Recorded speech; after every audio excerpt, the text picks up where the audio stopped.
What's the deal with IONOS? How come a hosting company established all the way back in 1988 isn't more well known by now? And what kind of problems or lack thereof will I uncover once I compare IONOS with Hostinger? Let me explain all you need to know about Hostinger versus IONOS.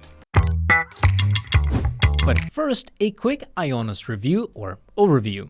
As I mentioned, it's an older hosting company from Europe that offers a large variety of services, including WordPress hosting, website builders, VPS, etc. Sifting through the net, the generous consensus is, well, let's just say not the best. I went through tons of Reddit threads, your comments, and other user reviews to figure out all the complaints you've had for IONOS. As for Hostinger review, it's one of the most popular providers established in 2004. While it had its ups and downs through the years, now it offers truly affordable and modern hosting plans. Right, enough chit-chat, let's delve into pricing first. Probably the most cited reason why people recommend IONOS is that it's a cheap web hosting provider. And yeah, that might look like the case if you only glance at what it offers. The $1 a month for an unlimited shared hosting plan with daily backups and a free domain name is probably the cheapest deal I've ever seen.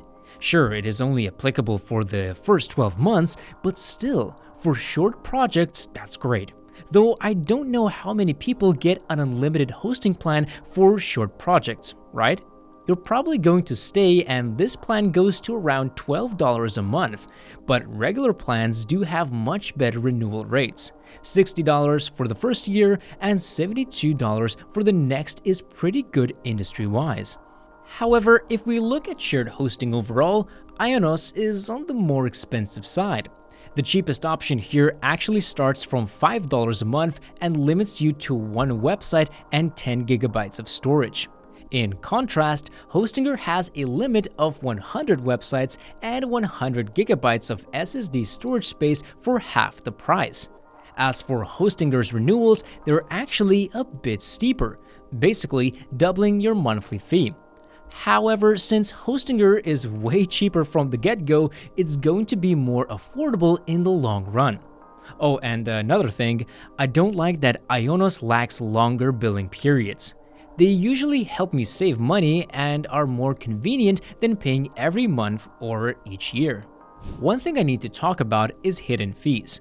IONOS seems to have quite a few places where a less advanced user can get stuck in paying more money. IONOS can charge you for extended PHP support if your current version is 7.4 or lower. While PHP is a programming language that servers use and should be kept up to date, probably not a lot of you know what PHP version your site is running, or even where you should change that. IONOS does not update your PHP version and can charge you for its support if you do not do it manually. Old versions of PHP are usually removed from hosting providers due to security concerns, so this situation is kind of weird. Older sites can cause problems for all users on the server, but IONOS is allowing that, just charging money. One last thing is about pricing. How easy it is to cancel your subscription. A convoluted way of doing so is probably the oldest marketing trick in the book. If it's too much hassle to cancel, people will just continue paying a few bucks a month. In Hostinger's case, there's no need for that. You can write a message to its live chat support or fill in a form. And that's basically it. I've canceled a few subscriptions during my testing here, and I didn't have any real issues. IONOS takes another approach. You have to call them personally to cancel. I don't really like calling people in general, and talking on the line is a good way to upsell or confuse a less tech-savvy person, so that's gonna be a big minus in my book. Oh, and I have seen a lot of your comments about IONOS purchasing problems, when people get kicked out of their accounts or get their subscriptions cancelled after just a few hours. I can't be sure how to negate this, but make sure that you are buying in the correct region, USA or UK. So, is IONOS worth it? It's okay. I wouldn't recommend IONOS cheaper options, but I think that the Plus plan, even after renewals, is worth it. IONOS has lots of these value deals, however, it also comes with small inconveniences or hidden fees. And I think the answer to the question, is Hostinger worth it, is clear. It offers more for less and puts its users first. If you are looking for a truly great long-term provider, I'd recommend Hostinger. Whichever you decide to go with, I've left my best discount links in the description below. Next up, ease of use.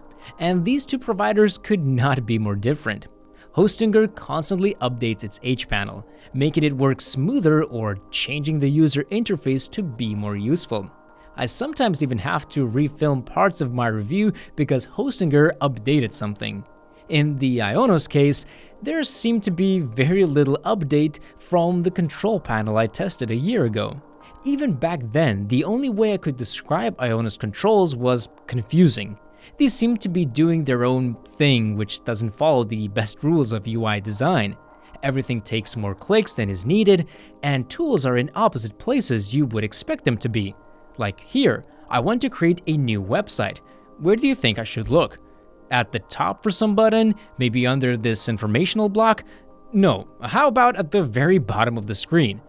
Even when you finally start adding a site, you'll meet more options with honestly just kind of confusing descriptions.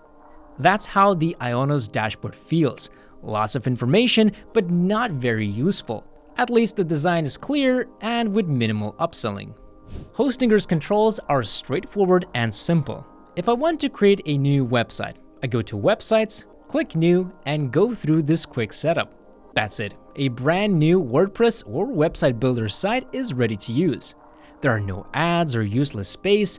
You get only the most necessary tools, and others are grouped in easy to understand categories. Even my friends with very little experience can create and manage small projects here on their own. Though sometimes H-panel can get slower or lag a bit, it seems to be getting better. And about those constant updates, now Hostinger offers a built-in malware scanner, page speed tester, and even AI troubleshooters that try to help you solve issues. These tools are still in a sort of beta stage, but they are free and you can use them basically as much as you like. In summary, Hostinger's dashboard is more user-friendly, modern, intuitive than IONOS' dashboard. There's very little that IONOS does well here, except for a clean look. When it comes to security, both IONOS and Hostinger offer free SSL certificates and DDoS protection with their shared hosting plans.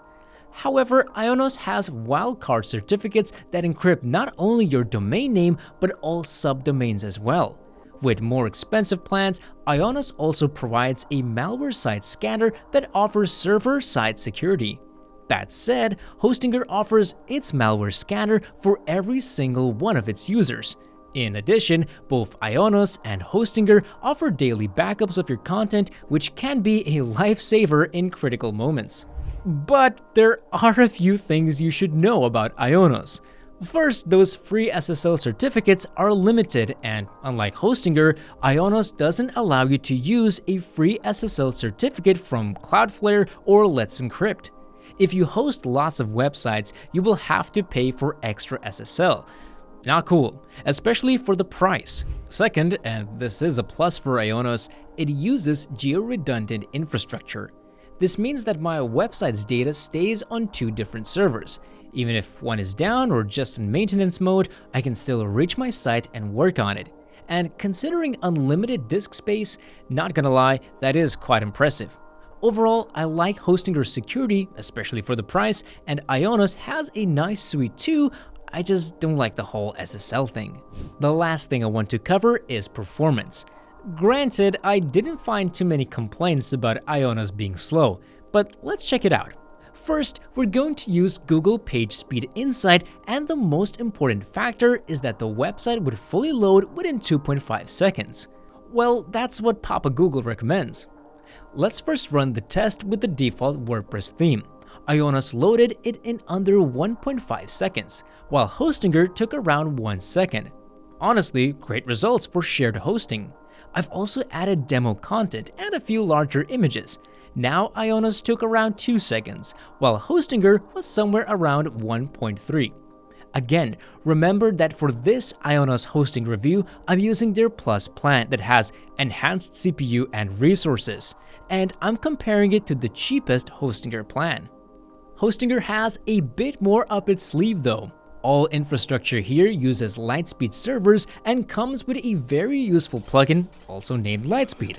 With it, I can optimize images for free, minify my website code, and do even more advanced tweaking. There's also a page speed test built straight into Hostinger's dashboard so I can run it as many times as I like and gives information on what can be improved. To conclude this Hostinger versus IONOS review, Hostinger wins by a landslide. It offers cheaper plans, more resources, and easier controls, and just feels more modern. IONOS web hosting isn't bad per se, but it's just okay. It has hidden fees, unoptimized controls, and lacks extra tools. It's not going to be the end of the world if you host your website there, just know what you're getting into, and hey, that's why I'm here. So thanks for watching this web hosting comparison video. If you want more information, subscribe to Cybernews and there you'll find full Hostinger review or IONOS review. Though the last one I did for IONOS was quite a while ago. Anyway, just like always, leave your questions and experiences below. They help me test providers for future episodes. Alright, don't forget to like this video and I'll see you all next time.